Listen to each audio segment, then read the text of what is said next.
Welcome to the Human Capital Innovations Podcast, your go-to source for personal, professional, and organizational growth and development.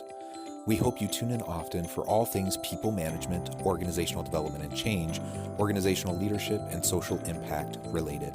Maximize your personal and organizational potential with Human Capital Innovations Podcast.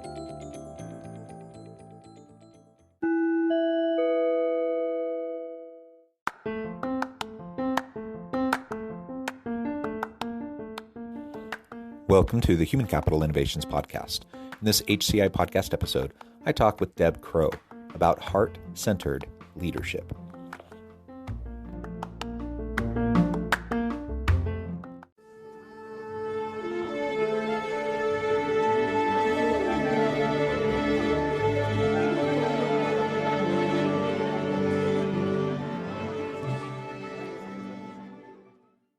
Deb Crowe, welcome to the Human Capital Innovations Podcast.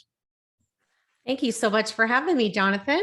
Yeah, it's a pleasure to be with you. And I'm so excited that we get to finally meet and finally have this conversation. We scheduled originally for several months ago and had to reschedule. And it's just been, we're both busy and it's been a hard time getting together. But today we're going to have the opportunity to finally have that conversation and focus on heart-centered leadership, which I think is just a really powerful framing for a whole bunch of principles that we'll unpack and explore together today. As we get started, I wanted to share Deb's bio with everybody. Deb Crowe is an executive and business coach. She has 30 plus years of global experience in top Fortune 500 companies in Canada, the United States, Europe, Asia, and Australia, leading and coaching C-suite leaders, executive and senior management professionals, and their teams. Deborah's goal is to help people and organizations create an experience they envision and coach them to achieve their dreams, goals, and aspirations. I love that. I think that's wonderful. We need more and more of that in the world today. Anything else you would like to share with listeners by way of background before we launch on in? I think I'd just like to add that I think sometimes we land up doing things in life that are unplanned. And I had started my career in disability management and looking after people who were hurt or traumatized or injured or lost, and landed up making a big transition 11 years ago into the coaching world. So sometimes I think people see barriers as a negative thing, and I always see a barrier as an opportunity staring us in the face. Yeah, I like that perspective. And the reality is we all have a zigzagging path. I know very few people who have just a straight linear kind of progression path in life. Most of us really zigzag all the way around, and we learn and we grow and we fall flat on our face and we pick ourselves back up and then we try again. And that takes us in all sorts of unique and interesting paths, some really hard and others really awesome. And ultimately though, I think that's humanity. That's what life is all about. And so I think it's great that you found yourself in this space doing this type of work. So as we get started, maybe you can share with us what you mean by heart-centered leadership. Like, what does that mean to you? And then we can start to unpack some of the principles there. It is my favorite thing to talk about. Heart-centered leadership to me is simple. It is honoring your connection with people. Yeah, that is pretty simple. I think of, some of the most impactful books that I've read, in my adult life. And, there's so many books on leadership. There's so many books on motivation and helping people achieve their potential. And what I see the common thread in all of those that have been most impactful to me is that in each of them, we honor the genuine, authentic individual that is in front of us. One author put it as we honor the otherness of the other. So we don't otherize other people to put people into boxes and to say my tribe is better than your tribe. That's not what this author was talking about. We honor the uniqueness of each individual, and they are who they are, and we don't need to put them into a box. We just love them, we care for them, we support them, we honor them. And so I think the way you frame that is perfect. And it really doesn't need to get more complicated than that. But that's easier said than done, right? Especially when you're in a business, you're leading an organization, there's all sorts of complexity. There's all sorts of uncertainty. There's the daily grind. There's the pressures, the challenges that you face, and we're all human. And so we're not perfect, and we don't always respond the way that, we probably hope we would. So with that said, like, how do we do this? How do we start moving down more of a heart-centered leadership approach? We have to embrace our imperfections, and we have to look at our connection with people similar to something that you would do without being asked, like bake cupcakes for a bake sale or volunteer somewhere, doing something that you want to do that makes you feel good so that your heart and your head are aligned. You made a really great point. Most leaders have so much on their plate every day, and they have lives just like you and I. And then you stir in the pandemic, and it just exacerbates everything. So when you can have a connection with people, whether it's in your personal life or your work life, and you're really present in the moment, like living in the now, attentive listening, not listening to respond, and it's not transactional. It's the connection. It's that heart and head alignment. That's how you can bring more heart-centeredness into your life, into your work, and let go of the expectation, because we don't live in a perfect world. And I think when you embrace imperfection, that's how you really progress. Yeah, because I mean, really, it's perfection is a facade. Like it's not real. No one can achieve perfection. I suppose in little tiny slivers of specific areas in our lives, we might be able to approximate perfection. But life as a whole is messy. It's complex. It's nuanced, and I don't know of anyone who's gotten even close to what I would consider perfection, but I know lots of people who have lived really compelling, really meaningful, impactful lives. Of course, they have their flaws. Of course, they have their shortcomings. The question isn't whether or not we have those. The question is, are we going to be self-reflective enough to recognize them and to work towards improving in areas that are pulling us down, undermining our ability to be effective with those around us. And ultimately, if we can just acknowledge that and then get away from like this false expectation of trying to get to perfection, we can be authentic with who we are, grow into ourselves, feel more comfortable with who we are, and then only then will that allow us to like actually be compassionate and empathetic with others around us who are also equally as imperfect, equally flawed. But I'm a true believer in the common good in most people. I think most people want to do right by others. Most people want to be good. Most people want to help those around them. Most people want to have a successful career and to help their organization. And so if we can start from a place, a starting assumption that people are good, that people want to contribute in meaningful ways, that people aren't just trying to get away with stuff all the time, trying to do as little as possible, then we can be with them differently. We can approach them in our leadership differently in such a way that we show that we trust them, that we're going to empower them and support them.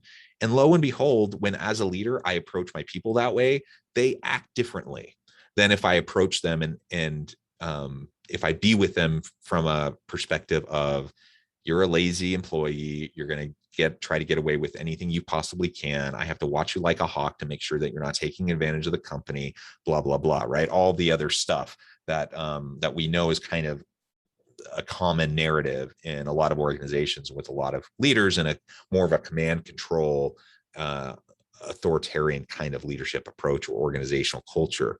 That style, that culture, I question if it was ever really effective, but certainly in the current knowledge economy, it just doesn't serve us. It's not going to help your organization attract and retain good people. It's not going to help you be innovative. It's not going to help you get the most out of your people and, maximize the potential of your people.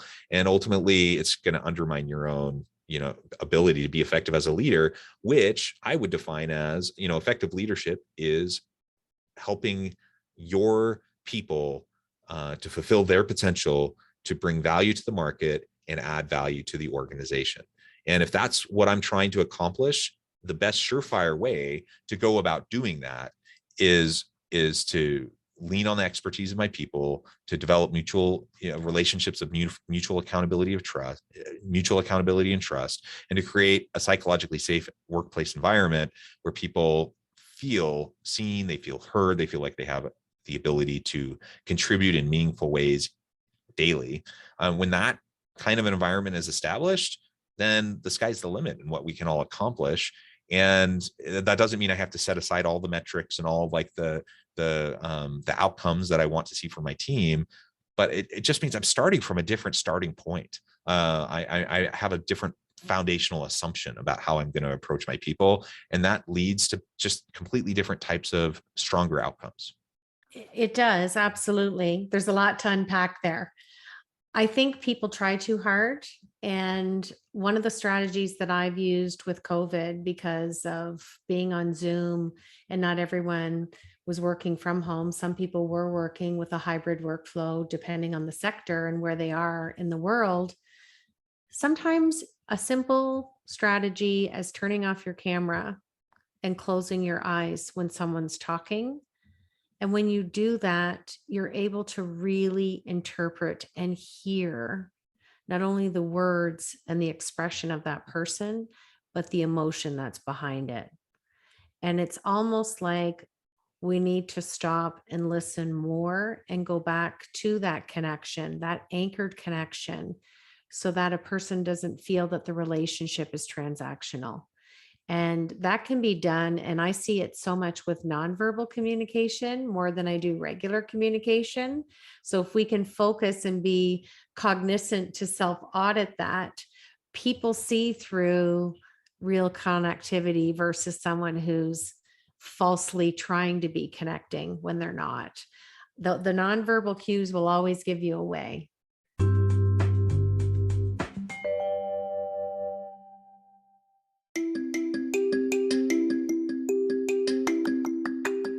I'm excited to announce the publication of my new book from HCI Press, Bluer Than Indigo Leadership: The Journey of Becoming a Truly Remarkable Leader. Early in my adult life, I learned about an Asian proverb that translates as bluer than indigo. If you think about the color indigo, it is a brilliant, deep, and vibrant blue, what some would call the bluest of blues. To have something that is bluer than indigo is rare and truly remarkable. Contrary to popular myth, there is no one-size-fits-all or cookie-cutter approach to effective leadership. There's no silver bullet, no secret sauce, no go-to model that will solve all of our problems. The truth is, great leaders have all had their unique strengths and flaws, and have all had to discover and then pave their own distinctive path in their life's journey to fulfill their leadership potential. Bluer Than Indigo Leadership will help you discover your own path and explore those ordinary, everyday actions that will help you respond to an uncertain future and produce extraordinary results for individuals, teams, and organizations.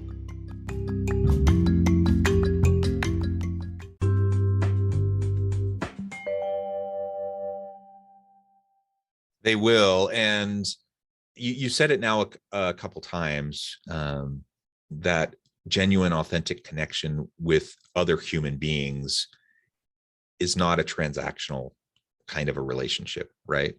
Now, is it good to have reciprocity in mind? Like if I'm going to go interact with other people, and I'm only taking from them, that's unsustainable. So from my point of view, I want to be with other people and have reciprocity, to establish meaningful, sustainable relationships, but I can't control what other people do. And so when I think about reciprocity, that's coming from my end, meaning if someone's giving me something, I'm going to make sure that I give them something in return. And if it doesn't go the other way, that's not in my control. And I'm not going to focus on that, but I'm going to focus on how I can give and support other people. So with that kind of said as a caveat, now I can set that aside, and now I can just focus on genuine, authentic connection with my people, being with them in the moment, mindfulness, being present, truly listening, not with an agenda, but just listening to be there and be supportive. When I can do that with my team and demonstrate authentic empathy for my people in the challenges that they're facing, the very real things that are happening in their personal lives, the challenges, the frustrations, the health issues, the mental health issues, whatever. When I can do that and just show genuine support, it's amazing how quickly you can establish those relationships of trust with your people. And it's that foundational relationship of trust that ultimately is going to lead towards that healthy workplace environment, that psychologically safe environment, and will unlock the potential of people to be creative and innovative. If you don't have that trust, then creativity and innovation usually doesn't really happen that much, because people don't feel safe. They don't feel like they can, innovation by definition is new, right? So you have to get outside of the status quo. You have to challenge boundaries. You have to challenge the status quo and do things in new ways that nobody's ever done it before. That's not a comfortable place to be if you're in a psychologically unsafe place, right? So you have to build trust. The best surefire way to do that is just to set agendas aside and just be with people, listen, care, support, and then it will happen naturally. Absolutely. And in terms of, doing something and having it reciprocated, I always ask people to let it unfold organically. When you go in with your heart and head aligned, not everything has to be planned. And some relationships aren't supposed to have reciprocation. And that doesn't mean that you have lesser boundaries or don't implement boundary management into your life, because that's a huge element of self-care. But not everything has to be transactional. It doesn't have to be, well, hey, I did this for you. What are you going to do for me? And where I see that creeping up in corporate America is people that have that from generational values, whether it's upbringing, remnants of a previous boss. So it's a scenario that stays on repeat until someone calls that person on it and says, wait a minute, we don't do things like that here. That's not our vital, healthy culture. So I find there's remnants from a previous employer, or it can even be deep or visceral for some people, and it goes all the way back to their upbringing. So when you can break down that barrier, it makes heart-centered leadership easier to have a permanent residence within the workplace. Yeah, well said. So what do you see as maybe some of the other principles embedded in this idea of heart-centered leadership? We've already talked about mindfulness. We've talked about developing trust, seeing the authentic other, there in front of you and being with them. What other things do you see as important as we try to practice this heart-centered leadership approach? I developed a sketch note with a colleague of mine that I released in January, and happy to give your listeners a free PDF download. We've had over 75,000 people worldwide download this. I've come up with 20 qualities that I believe heart-centered leaders possess, and it doesn't mean that they have it all on one time. It means you look and go, okay, these are my top 3. These are the ones that I need to work at. So we normally do a 3-to-1 ratio. It's great for conversation. It's great for team building. It's great when you have to get through a hard human capital conversation, but it allows organic vulnerability and authenticity from the leader when they can say, hey, Jonathan, here's my top 3. And by the way, this is the one I'm working at. And a lot of times people will look at that person and say, you? Because there's that perception because of title and stature that, you've climbed that proverbial ladder and you know everything about everything and you're perfect, right? Because you have the fancy suit in the corner office. No, you're just a person. just like the person you're talking to, and you are imperfect and you do make mistakes. But the fun thing is to not wallow in it and to have a laugh with your coworker and give them a story and let them know how you learned from it. So that sketch note has served a great purpose for a lot of leaders, because I think we get so caught up in systems and protocols and rules and regulations that Yeah. we end up being in this systematic way of thinking. And if you're going to honor your connection with people and be heart-centered, you need to be intrinsic in your thinking. Yeah. Well, and the reality is so many systems have baked in inequities and harms, I think we need, systems are there for efficiency purposes, right? We develop them over time. And sometimes they make sense, sometimes they don't make sense, and a lot of times there are inequities baked in, and so we have to challenge those assumptions.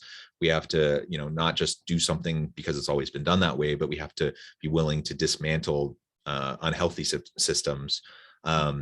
And so I think that goes into what you're saying, that if we just recognize the humanity of the person sitting in front of us, and we can see what challenges they're facing and what needs they have, and how we can best support them, and it doesn't directly align with like what the current policy is or what the current system allows for, well, as a leader, part of my job is to break down barriers for my people. That's a big part of what I see as the job of a leader. And so that means you got to push back and disrupt the system, and that there's no dogma around systems or dogma around policies. They're changeable. They're not gospel. Like we need to change those things when they're not serving our people well. Something else you just said that really resonated with me, that I would frame in terms of vulnerability. So for me as a leader, if I'm going to establish these meaningful, deep interpersonal connections with the people around me and develop trust with my people, I have to be vulnerable with them. I have to model vulnerability for my people. I can say things about inclusion, I can say things about belonging, and I can talk about empowerment and support and those sorts of things. All that's nice. But until I actually demonstrate how much I trust my people, because I'm now willing to be vulnerable in front of them and demonstrate my weaknesses and where, the failures I've had in the past and what I've learned from those, that unlocks it gives permission to my people now to do the same thing. And it's natural. It's a natural human tendency when one person is vulnerable with another person, that next person will often then be more vulnerable back. Right. It's not like this reciprocity expectation that I'm vulnerable, so therefore you have to be vulnerable to me, but it's just it's the human connection that unlocks that. And then once you do that, you build meaning and trust, and that's how relationships are established. That's how we need to build meaningful, sustainable, ongoing relationships. Absolutely. It's a process, but it doesn't have to be a process. If that's not an oxymoron, I don't know what is, Jonathan. Yeah. And I like you said several times that we can let things be organic. We can let them unfold, the way they're meant to unfold. And that doesn't mean we can't be proactive. That doesn't mean we can't, have some sort of, kind of a direction or a purpose behind what we're trying to accomplish. But it also means we have to be flexible enough to just, be with people and be with ourselves where we're at and allow things to unfold. Well, Deb, it has just been a real pleasure. The time has flown by. I'll need to let you go here in just a moment. But before we close today, I wanted to give you a chance to share with listeners how they can get connected with you, find out more about your work, and then give us a final word on heart-centered leadership for today. Absolutely. So my website's Deb Crowe. Crowe has an E on the end. It just means I'm Irish.com. And heart-centered leadership belongs to everybody. You don't have to have initials after your name to be a leader. I've met leaders that are 5 years old to 95 years old. And when we let go of expectations, and you and I've talked about this in this amazing conversation today, and allow ourselves to be, that's where the magic happens. Well said. And it is magic when you have that authentic human connection. There's nothing better. Well, Deb, it has been a real pleasure. I appreciate all of your insights and wisdom that you've shared with me and my listeners today. I encourage listeners to reach out, to get connected with Deb, find out more about what she and her team can do for you. And as always, I hope everyone can stay healthy and safe, that you can find meaning and purpose at work each and every day. And I hope you all have a great week.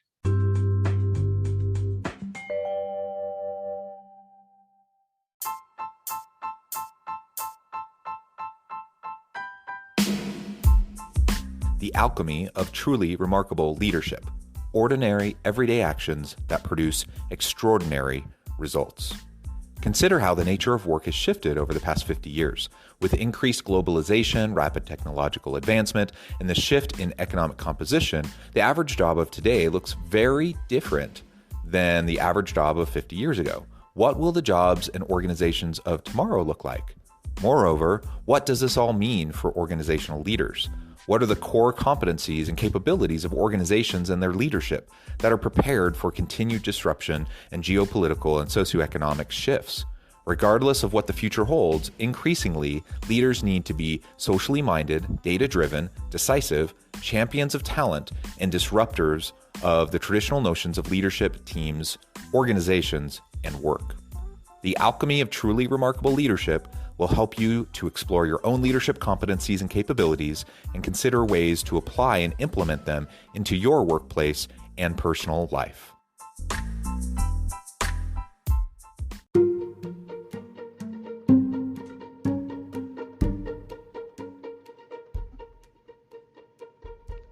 Check out Human Capital Innovations magazine, Human Capital Leadership. Human Capital Leadership is a free, interactive e-magazine with the mission to help individuals, leaders, and organizations find innovative approaches to maximize their human capital potential. We publish issues quarterly in August, November, February, and May. Take a look at the latest issue and let us know what you think.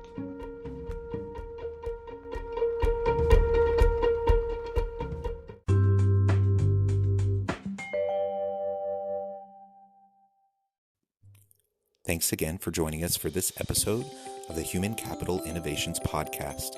I hope you stay healthy and safe and that you have a great week.